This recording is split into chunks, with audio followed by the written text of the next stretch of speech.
ಸಾಧಕರ ಮಾತಿಗೂ ಮಂತ್ರಿಗಳ ಮೋದಿಗಳಕ್ಕೆ ಅದ್ಯಾಕೋ ಅರ್ಥವಾಗ್ತಾ ಇಲ್ಲ.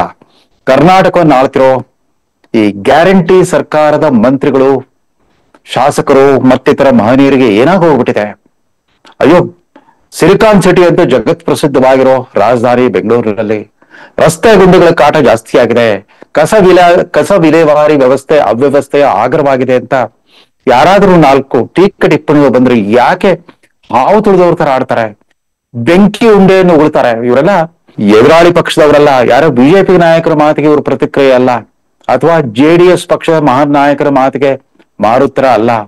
ಇವತ್ತು ಬೆಂಗಳೂರನ್ನ ಸಿಲಿಕಾನ್ ಸಿಟಿ ಅನ್ನೋ ಒಂದು ಜಗತ್ವಿಖ್ಯಾತ ಮಹಾನಗರನ್ಯಾಗ ಮಾಡಿದ ಮಾಹಿತಿ ತಂತ್ರಜ್ಞಾನ ಕ್ಷೇತ್ರ, ಜೈವಿಕ ತಂತ್ರಜ್ಞಾನ ಕ್ಷೇತ್ರದ ಇಬ್ಬರು ಸಾಧಕರ ಮಾತಿಗೆ ಮತ್ತೆ ಅವೇ ಮೂದಲಿಕೆ ಮಾತು. ಸಕಾರಾತ್ಮಕವಾಗಿ ಸ್ಪಂದಿಸೋದ್ರ ಬದಲು ಶುಷ್ಕ ಒಣ ಮಾತುಗಾರಿಕೆ ಚಟ ನಮ್ಮ ಮಂತ್ರಿಗಳಿಗೆ. ಏನಿಲ್ಲ, ಇಷ್ಟೇ.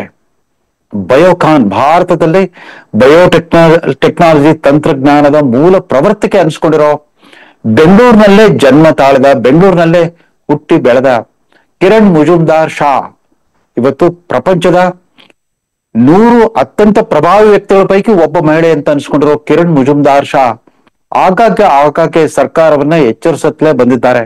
ಇತ್ತೀಚೆಗೆ ಚೈನಾದಿಂದ ಬಿಸಿನೆಸ್ ಟ್ರಿಪ್ಗೆ ಅಂತ ಅವರ ಕಂಪನಿಗೆ ಆಗಮಿಸಿದ ಒಬ್ರು ಚೀನಾ ದೇಶದ ಉದ್ಯಮದಾರರು ಹೇಳಿದ್ರಂತೆ, ಅದ್ಯಾಕೆ ನಿಮ್ ಬಯೋಕಾನ್ ಕಂಪನಿಗೆ ತಲುಪೋದು ಇಷ್ಟು ಕಷ್ಟವಾಗ್ತಾ ಇದೆ, ಬೆಂಗಳೂರು ರಸ್ತೆ ತುಂಬಾ ಬರೀ ರಸ್ತೆ ಗುಂಡಿಗಳು ಇರೋದನ್ನ ಯಾಕೆ ಅದ್ ಸರಿ ಮಾಡಿಸ್ಲಿಕ್ಕೆ ಆಗ್ತಾ ಇಲ್ಲ, ನಿಮ್ ಕಂಪನಿ ಸುತ್ತಮುತ್ತ ಅಷ್ಟೊಂದು ಕಸ ಹರಡಿದೆ, ಕೊಳೆ ತುಂಬಿದೆ, ಯಾಕೆ ಇಲ್ಲಿ ಬಂಡವಾಳ ಹೂಡಿಕೆದಾರರನ್ನ ಉತ್ತೇಜಿಸುವಂತಹ ವಾತಾವರಣ ಇಲ್ವಾ, ಇಲ್ಲಿನ ಸರ್ಕಾರಕ್ಕೆ ಕಾರ್ಪೊರೇಟ್ ಕಂಪನಿಗಳಿಂದ ಆಗದಾ ಅಂತ ಯಾರು ಕಾಮೆಂಟ್ ಮಾಡಿದ್ರಂತೆ.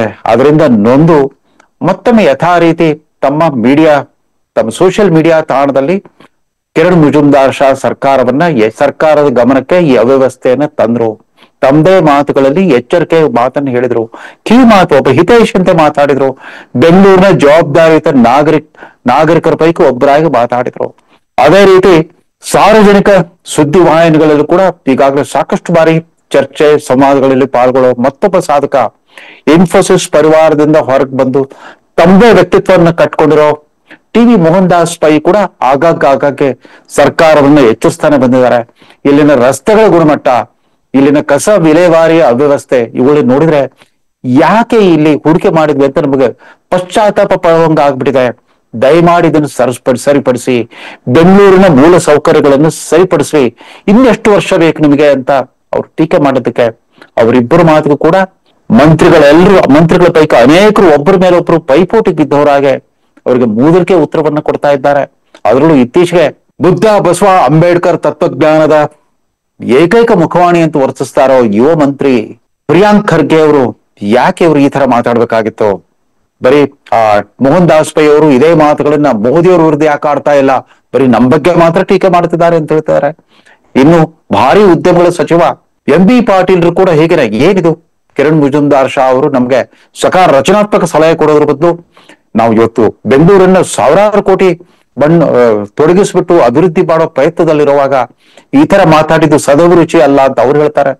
ಅದೇ ಮಾತುಗಳನ್ನ ಹಿರಿಯರಾದ ರಾಮಲಿಂಗಾರೆಡ್ಡಿ ತರದ ಮಂತ್ರಿಗಳು ಮಾತಾಡ್ತಾ ಇದ್ದಾರೆ. ಇವ್ರಿಗೆ ಅರ್ಥವಾಗ್ತಾ ಇಲ್ಲ. ಇವರೆಲ್ಲ ಬಾಯಿ ಚಪ್ಲಕ್ಕಾಡಿದ ಮಾತುಗಳಲ್ಲ, ಅಥವಾ ಯಾಕಷ್ಟು ಸುಮ್ನೆ ಹರಟೆ ಹೊಡಿತಾ ಕೂತ್ಕೊಂಡು ಸರ್ಕಾರದ ಬಗ್ಗೆ ಹಗುರವಾಗಿ ಮಾತಾಡುವಂತ ಮಾತಿನ ಮಲ್ಲರಲ್ಲ. ಅದ್ಯಾಕೋ ಕಾಂಗ್ರೆಸ್ ಸಂಸ್ಕೃತಿ ಅಂದ್ರೇನೆ ಕಳೆದ 50 ವರ್ಷಗಳಿಂದ ವಿದ್ಯಾವಂತ ಮಧ್ಯಮ ವರ್ಗದ ಅಂದ್ರೆ ಅಲರ್ಜಿ ಕಾಂಗ್ರೆಸ್ ಪಕ್ಷಕ್ಕೆ. ಹೇಗಿದ್ರು ಇವರೆಲ್ಲ ಬಿಜೆಪಿ ಮತ್ತಾರಂತ ಅವರಷ್ಟಕ್ಕೆ ಅವರೇ ಅನ್ಕೊಂಡ್ಬಿಡ್ತಾರೆ. ಇವರೆಲ್ಲ ಕಾಂಗ್ರೆಸ್ ವೋಟ್ ಹಾಕೋರಲ್ಲ, ಇವರೆಲ್ಲ ನಮ್ಮ ವೋಟ್ ಬ್ಯಾಂಕ್ ಅಲ್ಲ. ಅದ್ ಸರಿ, ನಿಮ್ಮ ಸರ್ಕಾರಗಳ ವಾರ್ಷಿಕ ಬಜೆಟ್ಟಿನ ಗಾತ್ರ ಹಿಂದೆ 25,000 ಕೋಟಿ 50,000 ಕೋಟಿ ಇದ್ದಿದ್ದು ಇವತ್ತು 4,10,000 ಕೋಟಿ ಅಷ್ಟಿದೆ ಅಂತ ನೀವೆಲ್ಲ ಇವತ್ತು ಬಡಾಯಿ ಕೊಡ್ತಾ ಇದ್ದೀರಲ್ಲ. ಅದಕ್ಕೆ ಕಾರಣರಾಗಿರೋರು ಇವರು. ಕೇವಲ ಗಾರ್ಡನ್ ಸಿಟಿ ಆಗಿದ್ದ ಬೆಂಗಳೂರನ್ನ ಸಿಲಿಕಾನ್ ಸಿಟಿ ಮಾಡಿದವರು ಇವರೇ. ಕೇವಲ ಉದ್ಯಾನವನ ನಗರಿಯಾಗಿದ್ದ ಬೆಂಗಳೂರನ್ನ ತಂತ್ರಜ್ಞಾನದ ರಾಜಧಾನಿ, ಭಾರತದ ಆಧುನಿಕ ತಂತ್ರಜ್ಞಾನದ ರಾಜಧಾನಿಯನ್ನಾಗಿ ಮಾಡಿದ ಮಹೋನ್ನತ ಸಾಧಕರು ಇವರಲ್ಲ. ಕಿರಣ್ ಮುಜುಮ್ದಾರ್ ಶಾ ಒಬ್ಬ ಮಹಿಳಾ ಉದ್ಯಮಿದಾರಳಾಗಿ ಅವರು ಎದುರಿಸಿದ ಆರಂಭಿಕ ತೊಂದರೆಗಳನ್ನು ಇವರು ಯಾರಾದ್ರೂ ಅರ್ಥ ಮಾಡ್ಕೊಂಡಿದ್ದಾರಾ? ಅವರ ಜೀವನಗಾಥೆಯನ್ನ ಓದ್ಕೊಂಡಾದ್ರೂ ತಿಳ್ಕೊಳ್ಳೋ ಪ್ರಯತ್ನ ಮಾಡಿದ್ದಾರಾ? ಅದರಲ್ಲೂ ಈ ಪ್ರಿಯಾಂಕಾ ಖರ್ಗೆ ಅದ್ ಹೆಂಗೋ ಮಾಡಿ ಈ ಕಾರ್ಪೊರೇಟ್ ಜಗತ್ತಿನ ಶಬ್ದಕೋಶವನ್ನ ಮೈಗೂಡಿಸ್ಕೊಂಡು ರೂಢಿಸ್ಕೊಂಡ್ಬಿಟ್ರು. ಹೀಗಾಗ್ಬಿಟ್ಟು ಸಿದ್ದರಾಮಯ್ಯನವರ ಮೊದಲ ಅವಧಿಯಲ್ಲೂ ಅಷ್ಟೇ, ಎರಡನೇ ಅವಧಿಯಲ್ಲೂ ಅಷ್ಟೇ, ನೀವು IT-BT ಕ್ಷೇತ್ರವನ್ನ ದಯಮಾಡಿ ಪ್ರಿಯಾಂಕಾ ಖರ್ಗೆಗೆ ಕೊಡಿ. ಅವ್ರು ನಮ್ಮ ಬೇಡಿಕೆಗಳನ್ನ ಸುಲಭವಾಗಿ ಅರ್ಥ ಮಾಡ್ಕೋತಾರೆ, ನಾವು ಮಂಡಿಸುವ ವಿಚಾರಗಳನ್ನ ಸುಲಭವಾಗಿ ಗ್ರಹಿಸ್ತಾರೆ ಅಂತ ಇವ್ರ ಬಗ್ಗೆ ಅಪಾರವಾದ ಪ್ರೀತಿಯಿಂದ ಅವ್ರಿಗೆ ಆಗಾಗ್ಗೆ IT-BT ಇಲಾಖೆಯನ್ನವ್ರು ಕೊಡಿಸಿದವರು ಈ ಕಾರ್ಪೊರೇಟ್ ಜಗತ್ತಿನ ಸಾಧಕರುಗಳು. ಕಿರಣ್ ಮುಜುಮ್ದಾರ್ ಶಾ ಬೆಂಗಳೂರಿನಲ್ಲೇ ಹುಟ್ಟು ಬೆಳೆದವರು. ಅವ್ರ ತಂದೆ ಯುನೈಟೆಡ್ ಬ್ರಿವರೀಸ್ ವಿಜಯ್ ಮಲ್ಯ ಅವರ ಬಿಯರ್ ತಯಾರಕಾ ಕಂಪನಿಯಲ್ಲೇನೆ ಅವರೊಬ್ಬ ತಂತ್ರಜ್ಞಾನಿ ಆಗಿದ್ರಿಂದ ತಮ್ಮ ಮಗಳಿಗೂ ಕೂಡ ಅವರು ಬೆಂಗಳೂರು ವಿಶ್ವವಿದ್ಯಾಲಯದಿಂದ ಪ್ರಾಣಿಶಾಸ್ತ್ರದಲ್ಲಿ ಸ್ನಾತಕೋತ್ತರ ಪದವಿ ಪಡೆದ ಮೇಲೆ ನೀನು ಕೂಡ ಈ ಫರ್ಮೆಂಟೇಶನ್ ಟೆಕ್ನಾಲಜಿಯನ್ನ ಅರ್ಥ ಮಾಡ್ಕೋ. ಫರ್ಮೆಂಟೇಶನ್ ಅಂತಂದ್ರೆ ಕನ್ನಡದಲ್ಲಿ ಸರಿಯಾದ ಸಮಾನಾರ್ಥ ವೈಜ್ಞಾನಿಕ ಶಬ್ದ ಸಿಗಲ್ಲ. ಅದೇನಾದ್ರು ಹುದುಗುವಿಕೆ ಅಂತ ಹೇಳ್ತಾರೆ, ಕೊಳೆಯುವಿಕೆ ಅಂತ ಹೇಳ್ತಾರೆ. ಅಂದ್ರೆ ಹಾಲಿಗೆ ಹುಡಿ ಹಿಂಡ್ಬಿಟ್ಟು ಮೊಸರು ಮಾಡ್ತೀವಲ್ಲ, ಅದೇ ಫರ್ಮೆಂಟೇಶನ್ ತಂತ್ರಜ್ಞಾನ. ಆ ಫರ್ಮೆಂಟೇಶನ್ ತಂತ್ರಜ್ಞಾನವನ್ನ ಕಲೀಲಿಕ್ಕೆ ಅವರು ಆಸ್ಟ್ರೇಲಿಯಾಗ ಹೋದ್ರು, ಅಲ್ಲಿ ಅಗ್ರಸ್ಥಾನ ಪಡ್ಕೊಂಡು ಆ ಡಿಗ್ರಿನ ಪಡ್ಕೊಂಡ್ರು. ಅದಾದ್ಮೇಲೆ ಐರ್ಲೆಂಡ್ ನಲ್ಲಿ ಮತ್ತಿತರ ಆಸ್ಟ್ರೇಲಿಯಾ ಮತ್ತು ಐರ್ಲೆಂಡ್ ನಲ್ಲಿ ವಿವಿಧ ಕಂಪನಿಗಳಲ್ಲಿ ಕೆಲಸ ಮಾಡಿದ್ರು. ಆಗಿದ್ದ ಸಮಸ್ಯೆ ಏನು ಅಂತಂದ್ರೆ ಅವ್ರಿಗೆ ಯಾರಿಗೂ ಕೆಲಸ ಕೊಡ್ತಾ ಇರ್ಲಿಲ್ಲ. ಫರ್ಮೆಂಟೇಶನ್ ಟೆಕ್ನಾಲಜಿ ಇದೊಬ್ಬ ಹೆಣ್ಮಕ್ಳಿಗೆ ಸೂಕ್ತವಾದ ಕ್ಷೇತ್ರ ಅಲ್ಲಮ್ಮ, ಇದೆಲ್ಲ ಏನಿದ್ರು ಗಂಡಸ್ರೇ ಮಾಡ್ಬೇಕಾದ್ದು ಅಂತ ಮೂಗು ಮುರಿತಾ ಇದ್ರು. 1978ರಲ್ಲಿ ಇವೆಲ್ಲ ಅಡೆತಡೆಗಳ ಮಧ್ಯೆ ಆಕೆಗೆ ಐರ್ಲೆಂಡಿನ ಬಯೋಕಾನ್ ಬಯೋಕೆಮಿಕಲ್ ಲಿಮಿಟೆಡ್ ಅನ್ನೋ ಕಂಪನಿಯ ಸಂಸ್ಥಾಪಕರ ಪರಿಚಯ ಆಗುತ್ತೆ. ಅವ್ರಿಗೆ ಪಪ್ಪಾಯಿ ಹಣ್ಣಿಂದ ತೆಗೆಯುವ ಒಂದು ಪೆಪೇನ್ ಅನ್ನೋ ಒಂದು ರಾಸಾಯನಿಕ ಬೇಕಾಗಿರುತ್ತೆ ಈ ಫರ್ಮೆಂಟೇಶನ್ ಟೆಕ್ನಾಲಜಿಯಲ್ಲಿ. ಆ ಪೆಪೇನ್ ಉತ್ಪಾದಿಸ್ಬಿಟ್ಟು ನಮ್ಗೆ ಸರಬರಾಜು ಮಾಡ್ತೀರಾ, ನಮ್ಗೆ ರಫ್ತು ಮಾಡ್ತೀರಾ ಅಂತ ಒಂದು ಆಹ್ವಾನ ಕೊಟ್ಟಾಗ ಅದನ್ನ ಒಪ್ಕೊಂಡ್ರು. ತಮ್ಮ ಬೆಂಗಳೂರಿನ ಬಾಡಿಗೆ ಮನೆ ಅಲ್ಲಿನ ಗ್ಯಾರೇಜ್ ನಲ್ಲಿ, ಕಾರ್ ಗ್ಯಾರೇಜ್ ನಲ್ಲಿ ಕೇವಲ 10,000 ರೂಪಾಯಿ ಮೂಲ ನಿಧಿಯೊಂದಿಗೆ ಒಂದು ಸಾಹಸವನ್ನು ಶುರು ಮಾಡಿದ್ರು ಕಿರಣ್ ಮುಜುಮ್ದಾರ್ ಶಾ. ಆಕೆಗೆ ಈ ಫರ್ಮೆಂಟೇಶನ್ ತಂತ್ರಜ್ಞಾನದಲ್ಲಿ ನುರಿತ ಪದವೀಧರರು ಕೂಡ, ವಿದ್ಯಾವಂತ ಪದವೀಧರರು ಕೂಡ ಸಿಗ್ತಾ ಇರಲಿಲ್ಲ, ಪರಿಣಿತ ಪದವೀಧರರು ಯಾರು ಸಿಗ್ತಾ ಇರಲಿಲ್ಲ. ಹೀಗಾಗಿ ಒಬ್ಬ ಗ್ಯಾರೇಜ್ ಮೆಕ್ಯಾನಿಕ್ಗೆ ಅವರು ನೇಮಿಸಿಕೊಂಡ ಮೊದಲ ಉದ್ಯೋಗಿ. ಒಬ್ಬ ಗ್ಯಾರೇಜ್ ಮೆಕ್ಯಾನಿಕ್ ಅನ್ನು ಇಟ್ಕೊಂಡ್ಬಿಟ್ಟು ಬಾಡಿಗೆ ಮನೆಯ ಗ್ಯಾರೇಜ್ ನಲ್ಲಿ ಶುರು ಮಾಡಿದ ಬಯೋಕಾನ್ ಕಂಪನಿ ಇವತ್ತು ಜಾಗತಿಕ ಸ್ಟಾಕ್ ಎಕ್ಸ್ಚೇಂಜ್ ನ್ಯಾಸ್ಡಾಕ್ ನಲ್ಲಿ ಕೂಡ ನೋಂದಣಿಯಾಗಿದೆ. ಭಾರತದ ಅತ್ಯಂತ ಪ್ರಮುಖ ಮಹಿಳಾ ಉದ್ಯಮಿದಾರರ ಪೈಕಿ ಅಗ್ರಗಣ್ಯ ಹೆಸರು ಇವತ್ತು ಕಿರಣ್ ಮುಜುಮ್ದಾರ್ ಶಾ. ಆಕೆ ಏನಾದ್ರೂ ಬೆಂಗಳೂರಿನ ಈ ಮೂಲ ಸೌಕರ್ಯಗಳ ಅವ್ಯವಸ್ಥೆ ಬಗ್ಗೆ ಮಾತಾಡಿದ್ರೆ ನಿಮ್ಗೆ ಯಾಕೆ ಸಿಟ್ಟು ಬರುತ್ತೆ? ಅದ್ರ ಬದಲು ಅವರ ಸಹಭಾಗಿತ್ವವನ್ನ ಪಡ್ಕೋಬೇಕಾಗಿತ್ತು. ಇದ್ದಿದ್ರಲ್ಲೇ ಉಪಮುಖ್ಯಮಂತ್ರಿ DK ಶಿವಕುಮಾರ್ ಅದಕ್ಕೆ ಕಿವಿ ಮಾತುಗಳಲ್ಲಿ ಪ್ರತಿಕ್ರಿಯಿಸೋದ್ರ ಬದಲು ಇಲ್ಲ, ನೀವು ಕೈ ಜೋಡಿಸಿ ನಮ್ಮ ಸಾಮೂಹಿಕ ಪ್ರಯತ್ನದಿಂದ ಈ ವ್ಯವಸ್ಥೆಯನ್ನ ಸುಧಾರಿಸಬಹುದು ಅನ್ನೋ ಒಂದು ಸಜ್ಜನಿಕೆ ಮಾತನ್ನು ಹೇಳಿದ್ದಾರೆ. ಅಷ್ಟರ ಮಟ್ಟಿಗೆ ಈ ಸರ್ಕಾರದ ಧ್ವನಿಯಾಗಿ DK ಶಿವಕುಮಾರ್ ಪ್ರತಿಕ್ರಿಯೆ ಸ್ವಲ್ಪ ಒಂದು ಸೌಜನ್ಯಯುತವಾದದ್ದು ಮತ್ತು ಸ್ವಾಗತಾರ್ಹವಾದದ್ದು. ಉಳಿದವ್ರಿಗೆ ಏನಾಗ್ಬಿಟ್ಟಿದೆ, ಮೋಹನ್ ದಾಸ್ ಪೈ ಮೋದಿನ ಯಾಕೆ ಟೀಕ್ಸಲ್ಲ ಅಂತ.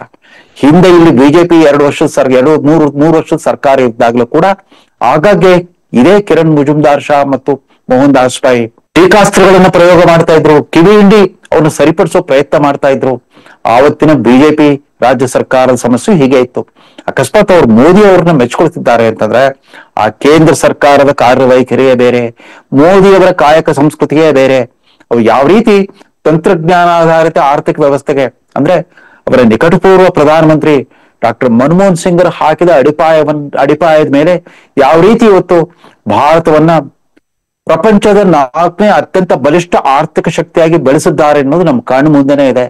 ಹೀಗಾಗಿ ಮೋದಿಯವರ ಬಗ್ಗೆ ಒಂದು 4-6 ಮೆಚ್ಚುಗೆ ಮಾತುಗಳನ್ನಾಡಿದ್ರೆ ಅದು ಯಾಕೆ ಅಂತ ನೀವೇ ಅರ್ಥ ಮಾಡ್ಕೋಬೇಕು, ಆತ್ಮವಿಮರ್ಶೆ ಮಾಡ್ಕೋಬೇಕು. ಮೋದಿ ಅವರು ಕೆಲಸ ಮಾಡೋ ವೇವ್ಲೆಂತ್ಗೂ ನಾವು ಕೆಲಸ ಮಾಡ್ತಿರೋ ಕಾರ್ಯವೈಖರಿಗೆ ಎಷ್ಟು ವ್ಯತ್ಯಾಸ ಇದೆ ಅನ್ನೋದು ಅರ್ಥ ಮಾಡ್ಕೋಬೇಕು. ಮುಖ್ಯಮಂತ್ರಿ ಸಿದ್ದರಾಮಯ್ಯನವರು ಕೂಡ ಅವರು ಕಾರ್ಪೊರೇಟ್ ಜಗತ್ತಿನ ಸಾಧಕರ ಬಗ್ಗೆ ಅಷ್ಟಾಗಿ ಆಸಕ್ತಿ ತೋರಿಸಲ್ಲ. ಅವ್ರನ್ನ ನೋಡ್ಲಿಕ್ಕೆ ಬಂದಾಗ ಅವ್ರಿಗೆ ಸಾಕಷ್ಟು ಸಮಯಾವಕಾಶವನ್ನ ಕೊಡಲ್ಲ, ಅವ್ರ ಜೊತೆಗೆ ಸುದೀರ್ಘವಾಗಿ ಕೂತ್ಕೊಂಡು ಚರ್ಚೆ ಮಾಡೋಷ್ಟು ವ್ಯವಧಾನ ತೋರಲ್ಲ ಅನ್ನೋ ಅಪವಾದಗಳಿದೆ. ಅದು ಸುಳ್ಳಿರ್ಬಹುದು ಅಂತ ನಾನು ಅನ್ಕೊಂಡಿದ್ದೇವೆ, ಆದ್ರೆ ಹಾಗೆ ಆಗ್ತಾ ಇಲ್ಲ.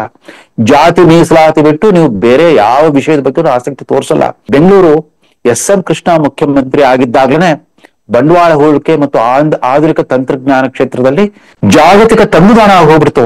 It became a global destination for modern technology and investment. ಅದಕ್ಕೆ ಬ್ರ್ಯಾಂಡ್ ಬೆಂಗಳೂರು ಅನ್ನೋ ಒಂದು ನಾಮಕರಣ ಬರ್ಲಿಕ್ಕೆ ಕಾರಣವಾಗಿರೋರೆ ಇದೇ ಕಾಂಗ್ರೆಸ್ ಪಕ್ಷದ ಸರ್ಕಾರದ ಮುಖ್ಯಮಂತ್ರಿ ಆಗಿದೆ ಎಸ್ ಎಂ ಕೃಷ್ಣ ಅವರವರು.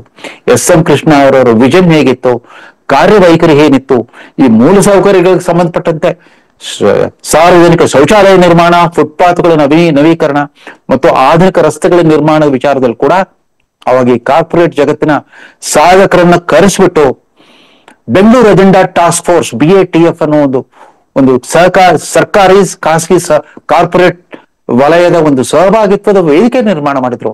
ಅವಾಗೆಲ್ಲ ನಮಗೂ ಕೂಡ ಒಂದು ಸಮಾಜವಾದದ ಗುಂಗಿತ್ತು. ಇವನ್ನೆಲ್ಲ ಬೆಂಗಳೂರು ಅಜೆಂಡಾ ಟಾಸ್ಕ್ ಫೋರ್ಸ್ ತಾಲಿಬಾನಿಗಳು ಅಂತ ಬೋಧಿಸ್ತಾ ಇದ್ವಿ. ನಿಧಾನವಾಗಿ ಅರ್ಥವಾಯ್ತು ಈ ಕಾರ್ಪೊರೇಟ್ ಜಗತ್ತಿನ ಸಾಧಕರುಗಳೆಲ್ಲ ಅತ್ಯಂತ ಸೂಕ್ಷ್ಮಾತಿ ಸೂಕ್ಷ್ಮ ತಂತ್ರಜ್ಞಾನವನ್ನ ತುಂಬಾ ಸರಳ ಅನ್ನೋ ರೀತಿಯಲ್ಲಿ ಹೇಗೆ ಬೆಂಗಳೂರಿನಲ್ಲಿ ತಂದು ಒಂದು ಪ್ರತಿಷ್ಠಾಪನೆ ಮಾಡ್ಬಿಟ್ಟು ಲಕ್ಷಾಂತರ ಮಂದಿ ವಿದ್ಯಾವಂತ ಯುವಜನರಿಗೆಲ್ಲ ಉದ್ಯೋಗ ಕೊಟ್ಟರು. ವಿವಿಧ ಸ್ತರಗಳ ಉದ್ಯೋಗಗಳು, ಉಪ ಉದ್ಯೋಗಗಳು ಮತ್ತು ಕಸುಬುಗಳಿಗೂ ಕೂಡ ಅವಕಾಶ ಆಯಿತು. ಬೆಂಗಳೂರಿನ ಜನಸಂಖ್ಯೆ ಬೆಳೆದಿದ್ದು ಅಷ್ಟೇ ಅಲ್ಲ, ಕರ್ನಾಟಕದ ಆರ್ಥಿಕ ವ್ಯವಸ್ಥೆಯಲ್ಲಿ ಯಾವ ರೀತಿ ಇವತ್ತು ಭಾರತದಲ್ಲಿ 2ನೇ ಸ್ಥಾನವನ್ನು ಪಡ್ಕೊಂಡಿದೆಯೋ ಅದಕ್ಕೆಲ್ಲ ಕೊಡುಗೆ ನೀಡಿದ ಈ ಸಾಧಕರನ್ನು ಕೂಡ ಇನ್ನು ಮುಂಬರುವ ಬೃಹನ್ ಬೆಂಗಳೂರು ಪ್ರಾಧಿಕಾರದ ಅಡಿಯಲ್ಲಿ ಅಸ್ತಿತ್ವಕ್ಕೆ ಬಂದಿರೋ 5 ಮಹಾನಗರ ಪಾಲಿಕೆ ಆಡಳಿತಗಳಲ್ಲಿ ಒಂದಿಷ್ಟು ಸ್ಥಾನಗಳನ್ನು ಒಂದಿಷ್ಟು ಈ ಡೊಮೈನ್ ಎಕ್ಸ್ಪರ್ಟ್ಸ್ ಅಂತ ಯಾರಿದ್ದಾರೆ, ವಿವಿಧ ಕ್ಷೇತ್ರಗಳ ಪರಿಣಿತರು ಯಾರಿದ್ದಾರೆ, ಸಾಧಕರು ಯಾರಿದ್ದಾರೆ, ಅವ್ರಿಗೆಲ್ಲ ಅವಕಾಶ ಕಲ್ಪಿಸ್ಕೊಡಿ.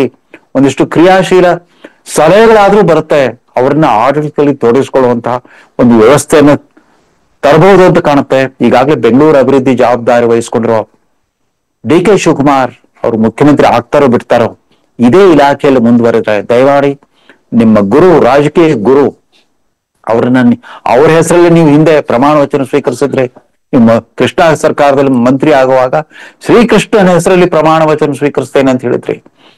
ಕೃಷ್ಣರವರ ನೆನಪನ್ನ ಮತ್ತೆ ಅದಕ್ಕೆ ಮರುಜನ್ಮ ಕೊಟ್ಬಿಟ್ಟು ಈ ಕಾರ್ಪೊರೇಟ್ ವಲಯದ ಸಾಧಕರ ಟೀಕೆ ಟಿಪ್ಪಣಿಗಳಿಗೆ ರಚನಾತ್ಮಕವಾಗಿ ಸ್ಪಂದಿಸ್ಬೇಕಂತ ರಾಜ್ಯ ಸರ್ಕಾರವನ್ನ ಆಳ್ತಾ ಇರೋ ಮುಖ್ಯಮಂತ್ರಿಗಳು, ಉಪಮುಖ್ಯಮಂತ್ರಿಗಳು ಮತ್ತು ಮಂತ್ರಿಗಳು ಎಲ್ಲರನ್ನು ಆಗ್ರಹಿಸ್ತಾ ಈ ಸಂಚಿಕೆಯನ್ನು ಮುಗಿಸ್ತಾ ಇದ್ದಾನೆ. ಟೀಕೆ ಟಿಪ್ಪಣಿಗಳಿಗೆ ಮೂದಲಿಕೆ ಉತ್ತರವಲ್ಲ, ರಚನಾತ್ಮಕವಾಗಿ ಮಾಡಿ ತೋರಿಸೋ ಕೆಲಸವೇ ಉತ್ತರವಾಗುತ್ತೆ ಅಂತ ಹೇಳ್ತಾ ಈ ಸಂಚಿಕೆಯನ್ನು ಮುಗಿಸ್ತಾ ಇದ್ದೇನೆ. ನಮಸ್ಕಾರ.